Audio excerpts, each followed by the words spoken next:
दोस्तों, हमारे साथ बहुत बार ऐसा होता है कि हम समझते हैं कि हमें सब कुछ पता है, हम सब जानते हैं। हम किसी भी बात को सुनना तक ज़रूरी नहीं समझते हैं। हम अपने आप को बहुत ज्ञानी समझते हैं। अगर आप भी ऐसा सोचते हैं तो ये वीडियो आपके लिए है। आप इस वीडियो से बहुत कुछ सीखने वाले हैं। एक बड़े से तालाब में एक मेंढक रहता था। एक दिन वह तालाब से बाहर निकला और फुदक फुदक कर इधर उधर घूमने लगा। घूमते घूमते उसने जंगल पार कर दिया और जंगल पार करते ही उसे एक कुआं नजर आया। वह मेंढक कुएं के मुहाने पर पहुंच जाता है। उस कुएं में उसे कुछ मेंढक नजर आते हैं। उनसे मिलने के लिए वह तुरंत कुएं में कूद जाता है। कुएं के पानी में जाकर कुछ मेंढकों से मिलता है। उनके बीच कुछ बातचीत के पश्चात वे उसे अपने सरदार के पास ले जाते हैं। मेंढकों के सरदार ने उस तालाब वाले मेंढक से पूछा, तुम कहाँ से आए हो? तालाब वाले मेंढक ने उत्तर दिया कि मैं एक बहुत बड़े तालाब से आया हूँ। कुएं में रहने वाले मेंढकों ने कभी तालाब को नहीं देखा था।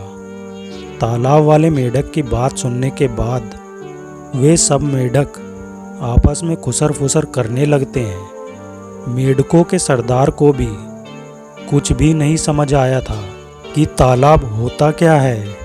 तालाब के मेंढक ने बताया कि वह स्थान जहाँ पानी ही पानी होता है, मैं वहीं रहता था। मैं घूमते घूमते यहाँ तक पहुँच गया हूँ। मेंढकों के सरदार ने उत्सुकता से पूछा कि कितना बड़ा होता है तालाब? फिर तालाब के मेंढक ने कहा, बहुत बड़ा होता है तालाब, जिसका अंदाज़ा लगा पाना मुश्किल है। मेंढकों का सरदार कुएं के 1/3 भाग तक छलांग लगा लेता है और बोलता है, क्या इतना बड़ा होता है तालाब? वह तालाब वाला मेंढक कहता है, नहीं, इससे भी बड़ा होता है तालाब। मेंढकों का सरदार फिर दूसरी बार छलांग लगाता है और आधा कुआं नाप देता है। मेंढकों का सरदार उस तालाब वाले मेंढक से पूछता है, क्या इतना बड़ा होता है तालाब? फिर वह तालाब वाला मेंढक बोलता है कि नहीं सरदार, इससे भी बड़ा होता है तालाब। फिर वह मेंढकों का सरदार तीसरी बार कुएं के बाहर निकल जाता है और उस तालाब वाले मेंढक से पूछता है, क्या इतना बड़ा होता है तालाब?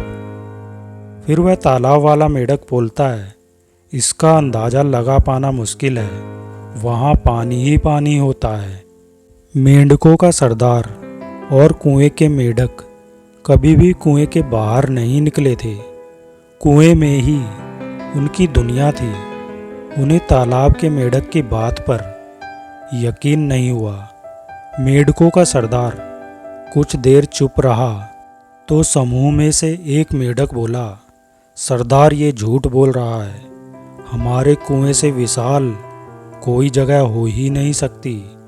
ऐसे झूठे मक्कार मेंढक को हम अपने साथ नहीं रख सकते।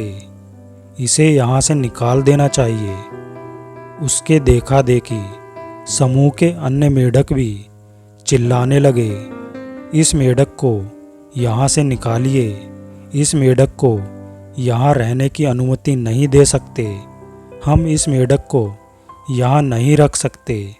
उन सभी मेंढकों के सरदार को आखिर उन लोगों की बात माननी पड़ी। उसने आदेश दिया, इस झूठे दगाबाज मेंढक को यहाँ से भगा दिया जाए। सबने मिलकर तालाब के मेंढक को कुएं के बाहर निकाल दिया। दोस्तों, हमारे जीवन में भी अक्सर ऐसा ही होता है। हमें लगता है कि हमें सब कुछ पता है। हम दूसरों की बात पर यकीन करना तो दूर, उसको एक बार सुनना तक ज़रूरी नहीं समझते हैं। हमें ऐसा लगता है कि हम सब जानते हैं, हमसे ज़्यादा बुद्धिमान और कोई नहीं है और इसी बात से हम जानना और सीखना आवश्यक नहीं समझते हैं।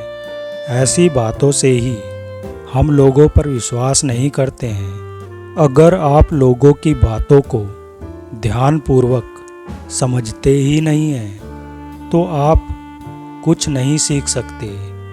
आपके सोच का दायरा विकसित नहीं हो पाएगा और ना ही आप अपने जीवन में कुछ असाधारण कर पाएंगे, अर्थात जीवन के संकुचित दायरे में ही सिमट कर रह जाएंगे। दोस्तों, इस कहानी से हमें एक और बात सीखने को मिलती है। हमें किसी पर आंख मूंद कर विश्वास नहीं करना चाहिए। इस कहानी में तालाब के मेंढक की बात को एक बार भी समझना जरूरी नहीं समझा। अगर हमें जीवन में प्रगति करनी है तो हमें अपनी सोचने के दायरे को बढ़ाना होगा, तभी हम जीवन में सफल हो पाएंगे। धन्यवाद।